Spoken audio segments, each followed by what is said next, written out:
You're watching ChillyBoy Productions. I'm Larry ChillyBoy Chilson, and this is my ranking for all four of the Thor films.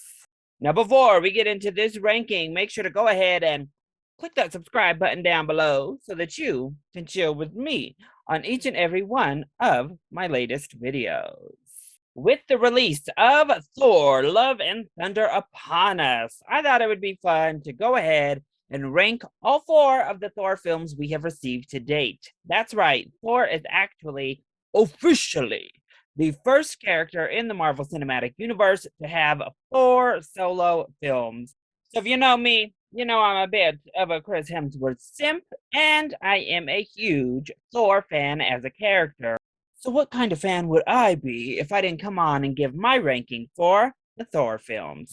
This ranking is all subjective, just my own personal opinion. I look forward to hearing your thoughts as soon as you've seen Thor Love and Thunder in the comment section down below. So, without further ado, let's jump in. At number 4, the worst of the Thor films, we have Thor The Dark World. Many say this is the worst film in the entire MCU, and to that, I don't agree, because we still have Thor and Loki together, and their dynamic is fire. Plus, the glow up for Thor as a character, whew, very much appreciated. However, we focus on a bland romance. Pretty sure the bottom of a dull rock and dirt have better chemistry than what we saw written for the screen here in The Lost World. Not to mention, we have what was it? Some moldy dwarf as our villain. Oh, that's right. Dark elf. Dark elf. Apologies. Apologies, Malcolm. Vasa. Mildred. Malekith.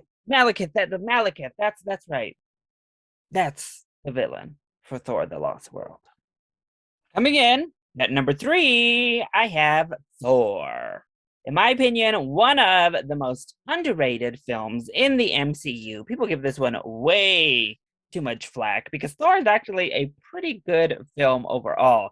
Kenneth Branagh cooking up this kind of cheesy but really fun period piece type of superhero movie. Yeah, that's right up his alley, and he mostly delivered.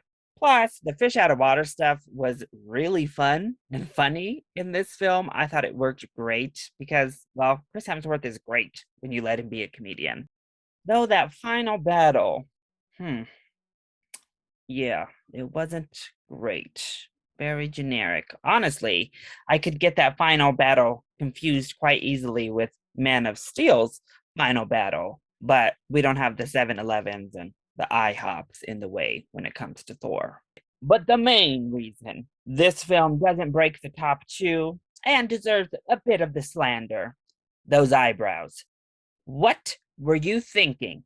Dyeing those eyebrows on that already perfect face. Shame. Coming in at number 2, I have Thor Love and Thunder.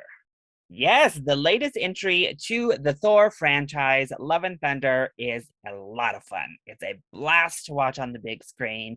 And after years and years of giving us glorious shirtless scenes, finally gave us some of that skin we've really been waiting for. Now, in Thor 5, can we get him to turn around?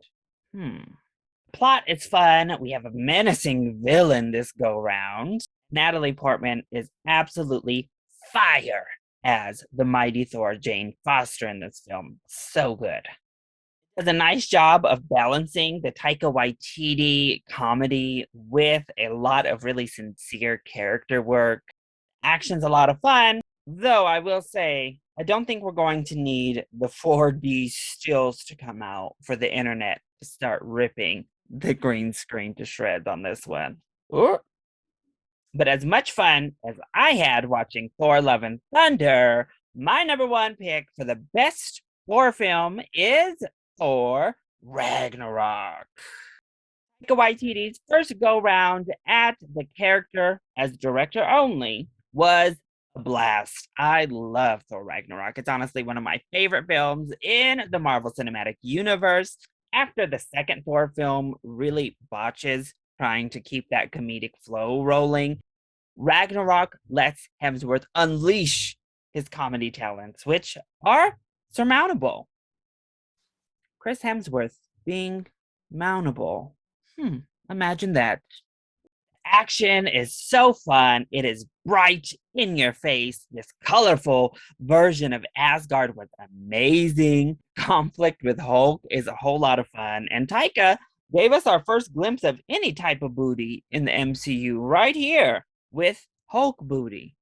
Who's going to get their buns out for the next Taika Waititi Marvel film, huh? Tom Holland, is there a space for Spider-Man in Thor 5?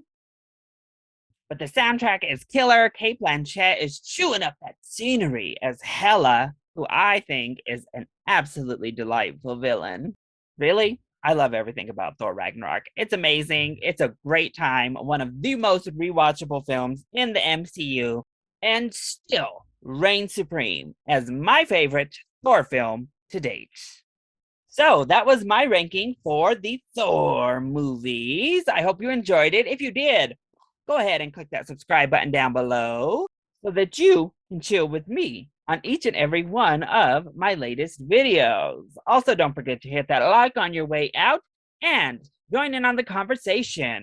Let me hear that electric ranking of yours for the Thor films in the comment section down below, or you can hit me up on Twitter. I love you all so much for your continued support. Thank you for watching, and we'll see you next time. Bye.